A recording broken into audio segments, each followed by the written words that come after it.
Hello baby. எங்க அப்பா என்ன செத்துட்டானா? இப்ப இப்படி சொல்றேன். சும்மா சொல்லு. எங்க அப்பா கவர்மெண்ட் ஜாப்ல இருக்கிறவங்க தான் கட்டி விடுப்பேன்னு சொல்லிட்டாரு. அதுக்கு லெட்ஸ் பிரேக் அப். நான் கவர்மெண்ட் ஜாப் எங்கடி போவேன்? கரூர் நெரிசலில் உயிரிழந்தவர்களின் குடும்பத்தைச் சேர்ந்த 31 பேருக்கு முதல்வர் விஜய் பணி நியமன ஆணைகளை வழங்கினார்.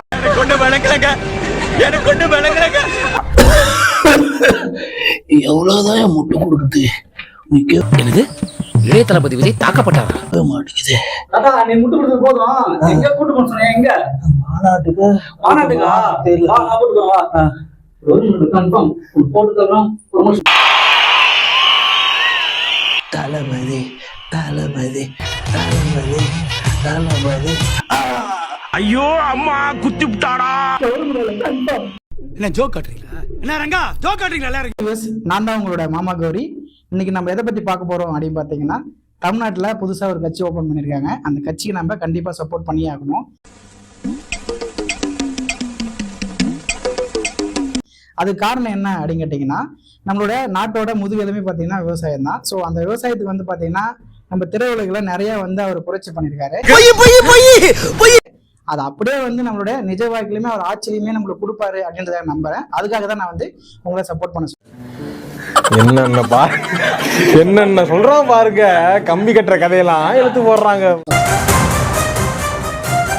பயிர்க்கடன் தள்ளுபடி என்ற பெயரில் விவசாயிகளை ஏமாற்றியிருக்கிறது தமிழக வெற்றி கழக அரசு. ஹே காய்ஸ், நான் தான் உங்களோட மாமா கௌரி. என்ன எல்லாருமே வந்து பாத்தீங்கன்னா கமெண்ட்ல வந்து நிறைய வந்து கழுவி ஊத்துறாங்க.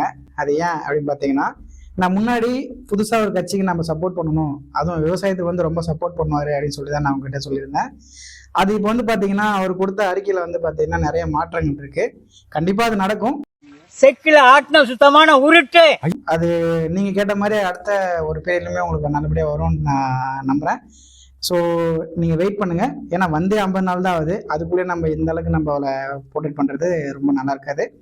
இன்னும் என்ன நீ பைத்தியக்காரனாவே நினைச்சிட்டு இருக்கிறல? ஸோ பார்க்கலாம். ஏன்னா முன்னாடி நடந்த ஆட்சியில் வந்து பார்த்தீங்கன்னா எல்லாருமே வந்து பார்த்தீங்கன்னா கஜனா காலி பண்ணிட்டு போயிட்டாங்க.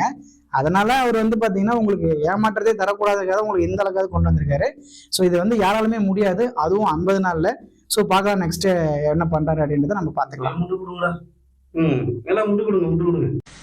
என்னடே அவன் இன்னும் திருந்தல மாமா. அந்த ஆட்சியில தான் அணில் குஞ்சு கடிச்சு பீஸ் போயிடுச்சு.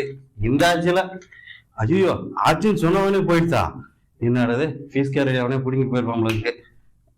என்னடா இது ஆட்சி மாறல, காட்சி மாறல, எல்லா ஆட்சியும் இப்படிதான்டா நடக்குது. செக்.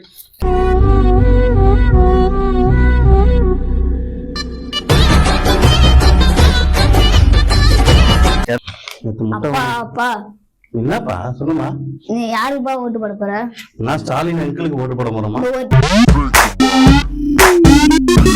மட்டும் விஜய் அங்கிளுக்கு ஓட்டு போடா.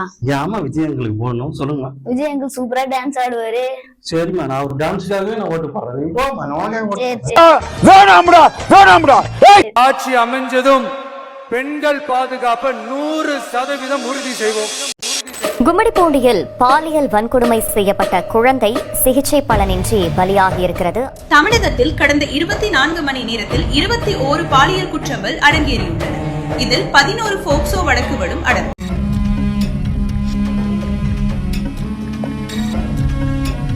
ஐயோ, என்ன இப்படிலாம் தப்பு நடக்குது? அந்த ஆட்சியில தான் 5 ஆண்டுகள்லாம் இவ்வளவு தப்பு நடக்குது. இந்த ஆட்சியில 50 நாள்ல இவ்வளவு தப்பு நடக்குதா? ஐயோ, நமக்கு வேற பொட்டப்பழம் ஒண்ணு இருக்கு. என் பொட்டப்பழம் சொல்லி தானே விஜய்க்கு ஓட்டு போட்டான். ஐயோ, என்ன நடக்க போகுது தெரியலையா? ஐயோ தெய்வமே. விஜய் பத்தி நிறைய பேர் தப்பு தப்பா பேசிட்டு இருக்காங்க. அது ஏன் பேசுறாங்கன்னு தெரியல. அவங்க பொண்ணுக்கு அவங்க பாதுகாப்பு கொடுக்கணும். அதை விட்டு போயிட்டு எல்லாரும் விஜய் மேல தப்பு சொன்னா அவரு என்ன பண்ணுவாரு? இதுக்கெல்லாம் அதிரடி படை சிங்கப்பெண் வராங்க பாதுகாக்க. சிங்கப்பெண்ணுக்கு பாதுகாப்பு இல்ல.